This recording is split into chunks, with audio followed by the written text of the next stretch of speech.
Quick disclaimer before the review starts. I was holding my microphone during this review, so the audio will change from being loud and being quiet dramatically. And now you'll understand why I don't ever hold my mic in my videos. So I'm super sorry for that. If it gets to the point where you can't even hear me, I'll add subtitles or I'll up the volume. But you guys are just gonna have to deal with it. Hopefully, you still enjoy the video. Hey everyone. Today I am finally adding on to the series that I was going to do that I never really finished, and that is the Battles discography review. Last time I reviewed a Battles album, I had reviewed Mirrored, which was their debut, and I enjoyed it. It was pretty good, but today we're reviewing their second album, Gloss Drop, which I actually have here on vinyl, and I also have it on CD. So you may be thinking already, well, he's probably going to like this one.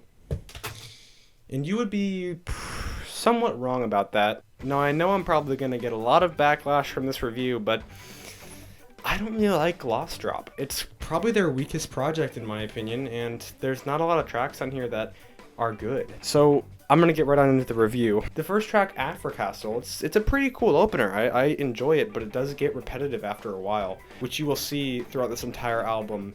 It does get repetitive a lot. The next track, Ice Cream, which is a fan favorite, there's some cool guitar riffs in there, and I like the background ambience and the pads that come in. And the vocalist does kind of sound like Beck at some points, which I do enjoy, because Beck is one of my favorite artists, a childhood artist, might I say.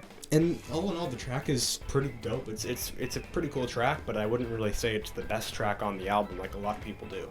The track Futura, it gets repetitive, like, really fast, but the main melody, I would say, is pretty cool, and it's an interesting track that I might come back to every once in a while, but yeah. The track Inchworm, it starts off really cool, and could totally turn out to do this really cool song. It could have evolved into this really cool, like, melody. The first melody that plays is, like, really interesting. It's, like, muffled, but it's also at the same time kind of an arpeggiator, and then it just gets ruined, and the main melody comes in and it's a pretty big downer. It sounds too childish. It sounds too, like, I guess goofy would be the word. Like Mikachu and the Shapes Never, there's a lot of childish sounds in this song, but with Mikachu and the Shapes album Never, they pull it off pretty well to where it, like, you can listen to it and be like, this sounds childish, but I like the instrumental and the experimentation. But this track kind of just sounds way too childish. Like, this should have been the track Toddler. The name should be switched. The next track, Wall Street, though, is pretty good. Like, honestly, Wall Street's probably my favorite. There's some really cool riffs in there, and it's really fast-paced, which is interesting, and you know me, loving my fast-paced music. There's also eventually a key switch, I'm pretty sure, in the song, which is also really interesting.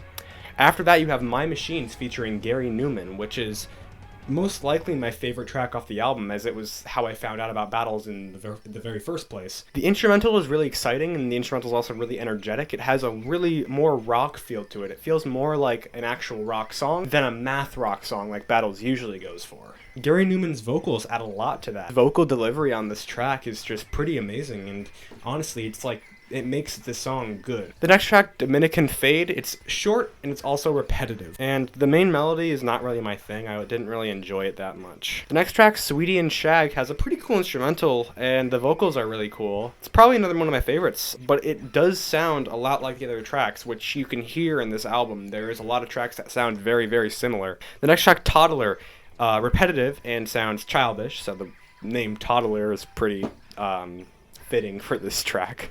After that, you have Rolls Bass, or Rolls Bayce. I don't really know how to say it. It's a pretty big step up from the last one. The song's pretty cool, and it's also harsh, which I do enjoy. It doesn't get too repetitive or drag out for that long, so that means it's probably another one of my favorites off the album. Knowing me, I love my harsh tracks, so there's more kind of distorted guitars and distorted sounds in here, so of course this one's going to be up higher in the list of favorites. The next track, White Electric. This one drags on for way too long. It's like 6 minutes, and it's just kind of boring. There is some cool melodies in there, but eventually it just gets repetitive and kind of just dies down and you want to skip it. The song Sundome, it also drags out for too long.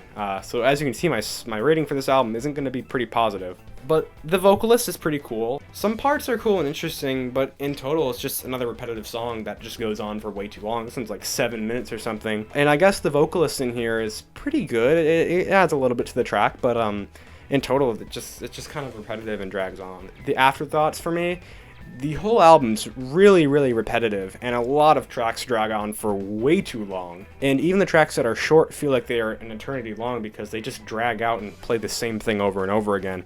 Except for some other tracks where it's either more energetic or there's more stuff happening, or the lyrics come in and those kind of add more to the song. A song could be totally bland and have like the exact same loop playing over and over again, but add some drums and a vocalist and the track's really good. That's why a lot of this album isn't that good, because a lot of the tracks are just instrumental, repetitive guitar riffs and loops that I just don't really like. Like I said, the vocal features were cool, but in total this album is kind of just a downer and it's not the greatest. My final score would probably be a 6 out of 10, maybe a 5.5, but I think I'm going to keep it at a 6 because it would make the fans pretty mad if I gave it a 5.5. But yeah, this album didn't really catch my attention as much as some of their other projects. Probably their weakest point in their entire discography, and I don't really see myself coming back to the entire album soon. Maybe just a couple certain tracks off of here.